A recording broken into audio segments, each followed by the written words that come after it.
Hello and welcome to study IQ। मैं दिव्यांशी और आज मेरे साथ इस इंटरव्यू सेशन में जुड़ी है यूपीएससी सीएससी 2020 के एग्जामिनेशन में रैंक 70 हासिल करने वाली Saloni Verma ji. Welcome Saloni to study IQ। Thank you for having me. So glad to have you. और मैं सभी को बता दूं सलोनी जी के बारे में, तो she is pass out from Hindu college. उन्होंने ग्रेजुएशन अपना इंग्लिश लिटरेचर में किया है और कॉलेज के साथ ही she started preparing in her final years और सेकेंड अटेम्प्ट में she is successful in this prestigious examination. So I will start with this. You started your preparation in final year of your college. किस तरीके से, क्या motivation था for UPSC CSC? ये सवाल अच्छा है काफी because starting point is very important. देखिए, मेरे लिए था स्कूल तक मैं साइंस स्टूडेंट थी, तो ये कहीं था कि डॉक्टर बनना है या कुछ, बट एज कॉलेज में एक डिसीजन लेना होता है क्या करना है, तो I gravitated towards the humanities because मुझे law, journalism, civil services, basically careers जिसमें एक बहुत डायरेक्ट इंटरफेस हो विद सोसाइटी, उसमें बहुत इंटरेस्ट था। और जैसे फाइनल ईयर आया, समझ आया कि जो एक कैनवस सिविल सर्विसेज आपको देता है, just across the domains and across different departments, across so many people involved, I found the job profile really fascinating, and of course it would make my parents really proud, so that was also a sense of motivation. सलोनी जी, आपने जैसे बताया कि आपने finally एक decision लिया civil services में आने का, लेकिन जब हम सिविल सर्विसेज में आते हैं, प्रिपरेशन शुरू करते हैं, तो बहुत जरूरी होता है कंसिस्टेंट रहना, डिसिप्लिन रहना, क्योंकि एग्जामिनेशन डिमांड्स अ लॉट। आपने किस तरीके से उसको मेंटेन किया, बैलेंस किया अपनी पढ़ाई के साथ? ऑल्दो आपने फर्स्ट अटेम्प्ट में आपने जैसे बताया कि you didn't do it, but जो बेसिक ब्लॉक्स थे वो ऑल्दो आपके बनने लगे थे। जी, एक जो अनुशासन जिसको कहते हैं, डिसिप्लिन, वो बहुत ही जरूरी है, और मैंने खैर काफी टाइम बाद ये मैं सीख पाई। पर दो तीन चीजें हैं। पहला तो खुद से सच्चाई कि अच्छे से अगर पढ़ाई नहीं कर रही हूँ तो मैं क्या कर रही हूँ, हम जस्ट अपने आप को ही बेवकूफ बनाना जिसको कहते हैं वो। और दूसरी चीज, एक टाइम टेबल था मेरे पास अपना, तो मैं उसमें ट्रैक करती थी अपना प्रोग्रेस कि कैसे हो रहा है क्या, तो उससे काफी मदद मिली मुझे। सलोनी जी, मैं चाहती हूँ थोड़ा सा आप अपने जो जो आप शेड्यूल बनाती थी और जिस तरीके से उन प्लान्स को इम्प्लीमेंट करती थी, हर दिन का प्लान, मंथली प्लान, उसको हमारे साथ प्लीज शेयर करें, क्योंकि बहुत सारे एस्पिरेंट्स को हेल्प मिलेगी कि एक्चुअली में जो हम कंसिस्टेंसी और डिसिप्लिन कहते हैं, वो एक सक्सेसफुल कैंडिडेट जो कि कभी एस्पिरेंट थे, उन्होंने कैसे ट्रैक किया था अपना। जी बिल्कुल। तो सबसे पहले मैंने अपने लिए एक टारगेट सेट किया था कि जब अटेम्प्ट देना है तब तक, प्रीलिम्स में जब प्रीलिम्स बैठने की बारी आएगी तब तक मेरा कितना कुछ हो जाना चाहिए। तो पहले एक टारगेट होना बहुत जरूरी है। दूसरी बात, मैंने शुरू में ही जून 2019 जब मेरी प्रॉपर प्रेपरेशन शुरू हुई थी, तब मैंने एक मेंस की टेस्ट सीरीज में अपने आप को दाखिल कर लिया था।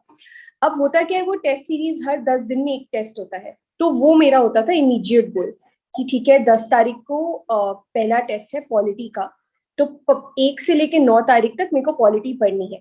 तो ये हो गया मेरा टारगेट।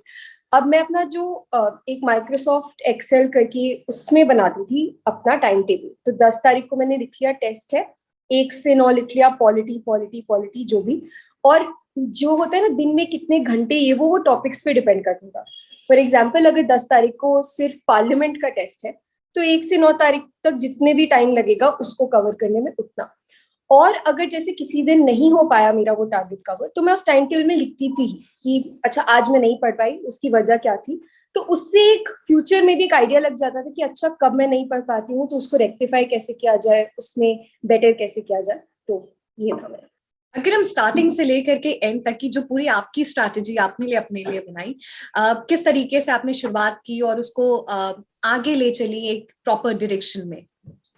तो जैसे कि मैंने कहा, कॉलेज के तीसरे साल में शुरुआत हो गई थी, सोच लिया था कि यही करना है। पर वो तीसरे साल में तो खैर बहुत अच्छे से पढ़ाई हुई नहीं। पर एक मेरा ये था कि मेरे को जो अपना प्रयास देना है, जो मेरा सेकंड अटेम्प्ट होगा, जो पहला प्रॉपर अटेम्प्ट होगा, वो पूरी ईमानदारी से देना है और अपना फुल पोटेंशियल जिसको कहते हैं उससे देना है। तो वो एक दृष्टि से मैंने सोचा शुरुआत करते हैं। तो ओवरव्यू जिसको कहते हैं, तो मैंने बहुत सारे टॉपर स्टॉक्स देखे, देखा कि सब लोग क्या रेकमेंड कर रहे हैं और उस हिसाब से अपने लिए एक नीति बनाई।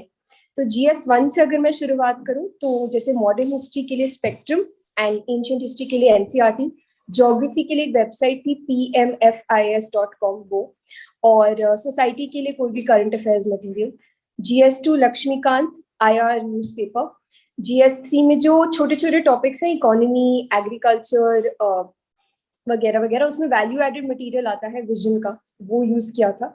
और बाकी वही न्यूज़पेपर बहुत हेविली ओरिएंटेड। और GS4 जो कि एथिक्स है, उसके लिए मैंने एक बुक आती है मुदित जैन सर की, वो यूज की थी। और स्पेशली एथिक्स की भी एक टेस्ट सीरीज ज्वाइन की थी।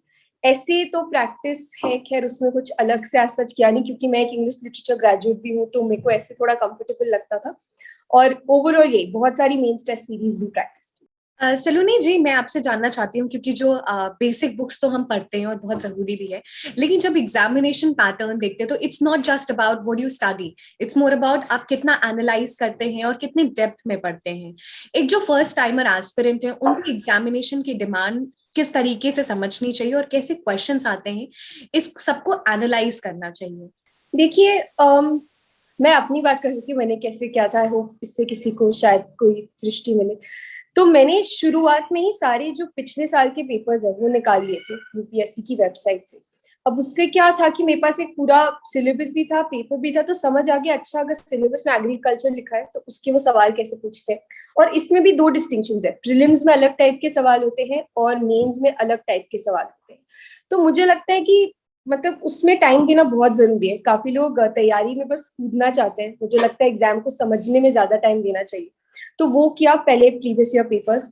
और दूसरी चीज मैंने ये भी की कि जैसे बहुत सारे टेस्ट लिखना, तो ये ही नहीं कि सिर्फ पढ़ रही हूँ, क्योंकि जैसे आपने कहा पढ़ तो किताबें सभी लेते हैं, उसका एप्लीकेशन ज्यादा जरूरी है।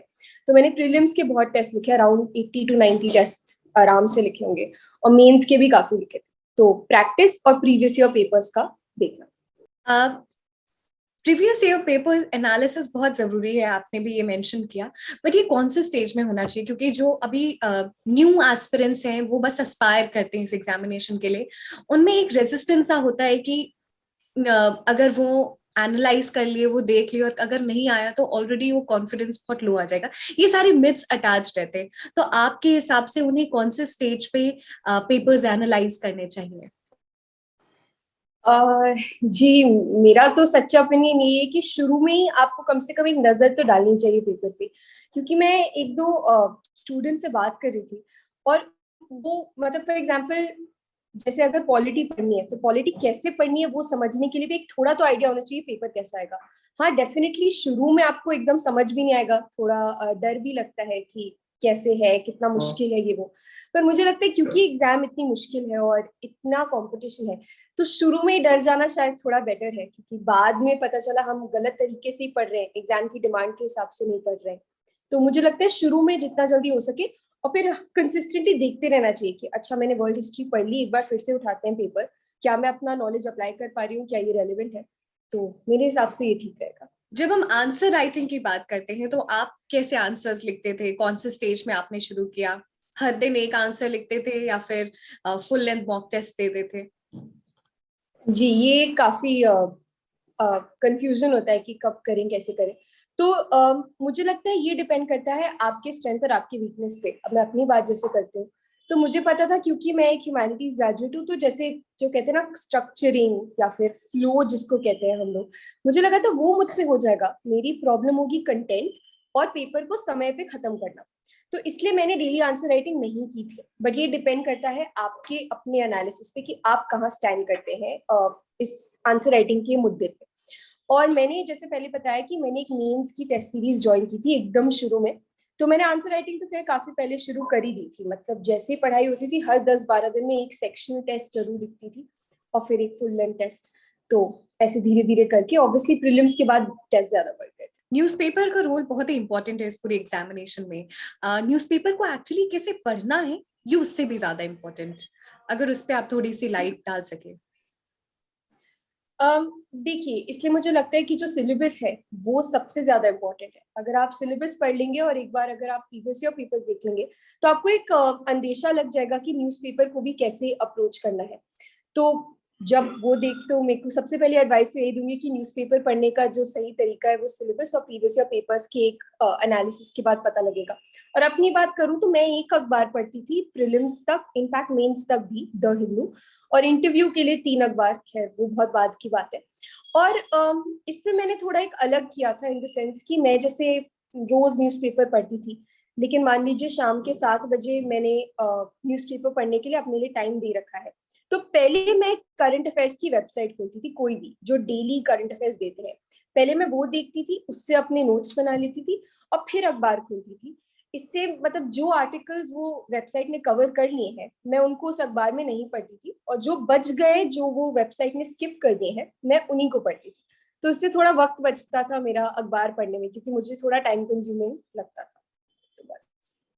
सलोनी जी, ऑल्दो आपने ये मेंशन किया कि जो फर्स्ट अटेम्प्ट था वो आपने, it was not with lot of consistency और बहुत ही सीरियस अटेम्प्ट नहीं था, लेकिन अगर आपने फर्स्ट अटेम्प्ट से लेकर के सेकंड अटेम्प्ट में जो भी चेंजेस अपने अंदर इनकॉर्पोरेट किए, अगर वो आप हमें बता सके। जी। पहला, सबसे पहला तो डिसिप्लिन बहुत ही जरूरी, क्योंकि होता है ना, कॉलेज में रोज कुछ ना कुछ हो रहा है, काफी लोग उसमें भी पढ़ाई कर लेते हैं, बहुत बहुत दाद देने वाली बात है, मुझसे नहीं हो पाया था, तो मैंने कॉलेज के बाद फिर एक डिसिप्लिन अपने आप में लाया। दूसरी चीज जो ये थी वो थी टारगेट्स, क्योंकि कॉलेज में जब पढ़ाई हो रही थी थोड़ी एमलेस हो रही थी कि चलिए किताब खरीद ली है, बट किसी भी रफ्तार में उसको पढ़ रहे हैं, कोई उसमें एक कहते हैं ना, पहले से एक दिशा नहीं थी। तो दूसरी बात वही टारगेट्स मैंने इंट्रोड्यूस किए। और तीसरी बात यही थी कि कंसिस्टेंटली देखना कि मैं क्या अपना जो टारगेट है और जो भी आइडिया उसको इम्प्लीमेंट कर पा रही हूँ। तो मेंस की टेस्ट सीरीज मैंने इसीलिए लगाई थी। तो आई थिंक वही objectively I try to analyse कि मैं कितना पढ़ पा रही हूँ। ये 3 चीजें आई थिंक थोड़ी अलग थी। हमेशा एक कैंडिडेट के मन में एक प्रॉब्लम रहती है या फिर एक डिलेमा रहता है कि प्लान बी होना बहुत जरूरी है। क्या आपने भी प्लान बी सोच रखा था या फिर हमेशा यू ऑलवेज न्यू कि यही टारगेट है और इसी को एम करना है? जी, मतलब ऑलवेज तो नहीं सोचा था, जैसे कि मैंने बोला मैं काफी कंफ्यूज थी। पर जब मैंने सोच लिया था कि यही करना है, तब भी मैं तो इतनी कॉन्फिडेंट नहीं थी कि मेरा हो ही जाएगा। शायद कुछ लोग होते हो, पर मेरे को तो लग रहा था कि एक प्लान बी एटलीस्ट दिमाग में होना बहुत जरूरी है। तो मैंने सोचा था मैं एक प्रॉपर अटेम्प्ट जरूर दूंगी, उसके बाद अगर ठीक नहीं हुआ तो फिर अपना प्लान बी इम्प्लीमेंट करूंगी। तो मुझे तो लगता है होना चाहिए, भले ही आप उसको एक्टिवली अभी उस पर काम ना करें, पर मन में तो होना चाहिए प्लान। आपने जैसे कहा कि प्लान बी होना बहुत जरूरी है और शायद it gives lot of confidence also at back of your mind, अगर आपने पहले से ही सोच लिया है कि कुछ ना कुछ प्लान बी हो सकता है। आपका प्लान बी क्या था? मेरा प्लान भी था या तो लॉ या फिर पब्लिक पॉलिसी, इनमें से कुछ एक। ये तो हमने प्रीलिम्स मेंस की बात कर लिया, मैं चाहती हूँ इंटरव्यू पे थोड़ा सा हम बात करें। सलोनी, आपका इंटरव्यू एक्सपीरियंस कैसा था? कैसे आंसर्स आपसे पूछे और आपने कैसे टैकल किया? जी, पहली बात तो ये कहूंगी, मुझे सब लोग कहते थे कि पर्सनालिटी टेस्ट को हल्के में नहीं लेना चाहिए, वो आपका रैंक डिसाइड करता है। बट मेरे केस में तो सच्ची में ये हुआ, अगर मेरी पर्सनालिटी टेस्ट में नंबर नहीं आते तो शायद रैंक नीचे होती, और फिर शायद फिर से अटेम्प्ट देने का वो जो एक होता है कि सर्विस वगैरह। तो मैं तो बहुत थैंकफुल हूँ अपने पर्सनालिटी टेस्ट के लिए। अपने उस अनुभव की बात करूँ तो बहुत ही, क्या कहते हैं उसको, बहुत ही एक स्मूथ एक्सपीरियंस था, कोई भी उसमें प्रॉब्लम नहीं थी। हाँ, ये जरूर कहूंगी थोड़ा सा अनएक्सपेक्टेड था, बिकॉज मैं एक ह्यूमैनिटीज ग्रेजुएट हूँ, बट मेरा जो एग्जैक्ट इंटरव्यू था उसमें से 40 से 50% जो सवाल थे वो बहुत ही साइंस एंड टेक्नोलॉजी बेस्ड थे, क्रिप्टो करेंसी, आर्टिफिशियल इंटेलिजेंस। तो मैं काफी चौकन्ना थी थोड़ा कि ये कैसे, मतलब। पर वही I think presence of mind, थोड़ा कॉन्फिडेंस, आई थिंक यही सबसे शायद मेरा काम बन गया। प्रेजेंस ऑफ माइंड किस तरीके, क्योंकि बहुत सारा प्रेशर रहता है उस समय, आप ऑल तो बहुत कॉन्फिडेंट थे लेकिन एक एक प्रेशर सा होता है, एक नर्वसनेस होती है क्योंकि आप यूपीएससी बोर्ड के सामने हैं। कैसे जी टैकल जी। करना है सारे क्वेश्चंस को, आपने कैसे टैकल किए? जी नहीं, प्रेशर में तो मैं भी थी, अभी बड़ा कॉन्फिडेंस लग रहा है। पर एक्चुअली पहली बात तो बहुत सारे मॉक्स दिए थे मैंने, कुछ 10-12 मॉक्स तो दिए होंगे। तो एक थोड़ी सी आदत बन गई थी कि नए लोगों के सामने अपना जो अंदर का प्रेशर है उसको थोड़ा कंसील करके, एटलीस्ट चेहरे पे एक स्माइल होनी चाहिए और दिखना नहीं चाहिए कि आप नर्वस हैं। तो प्रैक्टिस मॉक्स से वो पता लग जाता है। और दूसरा वही, मतलब ये मैं हर जगह ऑलमोस्ट कहती हूँ, मैं बहुत खुश नसीब थी, मेरे बहुत अच्छे दोस्त थे और ऑफ कोर्स घर वाले भी, जो हमेशा कहते थे कि नहीं तुम अच्छा ही करोगी। तो उससे एक काफी कहते हैं ना, प्रोत्साहन बढ़ता था। तो बस ये। सलोनी, क्या आपसे कुछ सिचुएशन बेस्ड क्वेश्चंस भी पूछे गए थे? सिचुएशन बेस्ड तो एग्जैक्टली नहीं, मेरा इंटरव्यू मोस्टली ओपिनियन बेस्ड था। कि जैसे एक एग्जैक्ट क्वेश्चन था नेक्सलिज्म के ऊपर, और क्या वो लॉ एंड ऑर्डर प्रॉब्लम है या डेवलपमेंटल प्रॉब्लम है, बट नहीं, सिचुएशन बेस्ड मुझसे नहीं पूछा गया। कई बार ऐसा होता है, आपका जो ओपिनियन रहता है, जो इंटरव्यू बोर्ड के ओपिनियन से डिफरेंट पर्सपेक्टिव होता है। इस केस में शायद कई बार प्रेशर भी देने की कोशिश की जाती है और आपको मैनिपुलेट करने की कोशिश की जाती है, इस केस में कैसे रिएक्ट करना है किसी भी एस्पिरेंट को? पहली बात तो ये कहूंगी कि जो बोर्ड है वहाँ, अगर वो आपसे, मतलब ये सिर्फ मेरा एक एक्सपीरियंस है तो मैं कोई इसमें बहुत एक्सपर्ट नहीं हूँ, बट जैसे इस ये नेक्सलिज्म वाले सवाल में जो ऑनरेबल मैम थी, उनका जो ओपिनियन था वो मुझसे अलग था, पर वो बहुत ही कहते हैं ना, बहुत विनम्रता से, बहुत ही पोलाइटली आपसे डिसएग्री करते हैं, और मुझे नहीं लगता वहां पे कोई भी ऐसा जिसको कहते हैं ना सही गलत का डिसीजन नहीं लिया जा रहा है। वो बस ये देख रहे हैं कि अच्छा आप अपना ओपिनियन रख रहे हैं, आप शांति से रखें। और मुझे बस लगता है ह्यूमिलिटी कि ठीक है, मुझे सब कुछ नहीं आता sir, I am willing to accept कि शायद ये मेरा गलत ओपिनियन हो, तो आई थिंक उससे, क्योंकि वहां कोई डिबेट नहीं जीतनी है, वहां बस अपना एक ओपिनियन रखना है। सलोनी, आप बहुत ही यंग कैंडिडेट थी इस एग्जामिनेशन में। कई बार ऐसा होता है कि if you are very young तो interview board is very very good to you, ऐसा कई बार हमने सुना है। तो do you have that say of having a good experience, a very very polite experience? मतलब मैंने तो सुना, मेरी जो इंटरव्यू बोर्ड था वो इनफैक्ट सभी से बहुत ही हंसमुख, बहुत ही जिसको कहते हैं एटीट्यूड था। तो उम्र का मेरे को नहीं पता इतना क्या रोल है, पर हाँ ये कह सकते हैं क्योंकि ये मेरा पहला इंटरव्यू था तो मेरे दिमाग में कोई, कहते हैं ना बैगेज जिसको कहते हैं, कि ऐसा कुछ था नहीं कि शायद अच्छा होगा नहीं होगा। मैंने कहा ठीक है, पहला एक्सपीरियंस है, तो बस वही, वरना मेरे को नहीं लगता उम्र से कोई भी एडवांटेज या डिसएडवांटेज होता है। सलोनी जी, मैं थोड़ा सा आपके ऑप्शनल पे बात करना चाहूंगी। आपने ग्रेजुएशन इंग्लिश लिटरेचर में किया है, आपका ऑप्शनल्स भी सेम, ऑप्शनल भी इंग्लिश लिटरेचर ही था? जी नहीं, मेरा ऑप्शनल पॉलिटिकल साइंस में इंटरनेशनल रिलेशंस था। अब मतलब कि ना, आज द रीजन क्यों आपने political science and international relation चुना जबकि आपका ग्रेजुएशन इंग्लिश लिटरेचर में था? जी एक्चुअली जो कॉलेज का टाइम है 3 साल, तो मुझे नहीं लगता मैंने लिटरेचर, जो कहते हैं ना बीए, अपनी डिग्री पे पढ़ाई पे बिल्कुल भी ध्यान दिया था। मैं एक्स्ट्रा करिकुलर्स पे ज्यादा फोकस थी, तो अगर मैं लिटरेचर लेती भी तो मुझे शुरू से पढ़ाई करनी पड़ती उसकी। तो जब नया ही कोई, मतलब शुरू से कोई सब्जेक्ट करना था, तो मैंने सोचा पीएसआर ले लूं, बिकॉज उसको ओवरलैप बहुत अच्छा है विद अदर पेपर्स, तो इसलिए। सलोनी जी, कई बार ऐसा होता है कि जो एस्पिरेंट्स है वो you ask lot of question. मैं इंटरव्यू में पूछना चाहती हूँ कि आपको आपके ग्रेजुएशन से भी क्वेश्चंस पूछे गए थे? मॉक्स में बहुत पूछे गए थे, तो मैं काफी डरी हुई थी कि कैसे आंसर करूंगी, पर रियल इंटरव्यू में तो कुछ भी नहीं पूछा मेरे ग्रेजुएशन, नथिंग एट ऑल। कई बार हमने ये भी सुना है कि जो एस्पिरेंट है, जो कैंडिडेट है, वो अपनी कन्वीनियंस के हिसाब से भी इंटरव्यू बोर्ड को उस डायरेक्शन में ले जा सकते हैं जो आपका स्ट्रॉन्ग एरिया है। क्या जी आपके साथ भी ऐसा हुआ? जी, ये मैंने भी सुना था, पर मुझे लगता है कि जो यूपीएससी का बोर्ड है, वो उनके पास इतना तजुर्बा है और इतना वो जानते हैं कि मुझे नहीं लगता इतना आसान है उनको सिंगल हैंडेडली किसी दिशा में ले जाना। तो ये सब मैंने कुछ नहीं किया था, जो सवाल आ रहा था मैंने शांति से जवाब दिया, और मेरे से तो नहीं हो पाया ये सब। तो हॉबीज होना बहुत जरूरी है। आप हमने ये भी सुना है, आपने क्या हॉबीज डाली थी और क्या हॉबीज से क्वेश्चंस भी थे? जी, तो अब हॉबीज वाला ये एक प्रॉब्लम होता है कि क्या डालें क्या नहीं।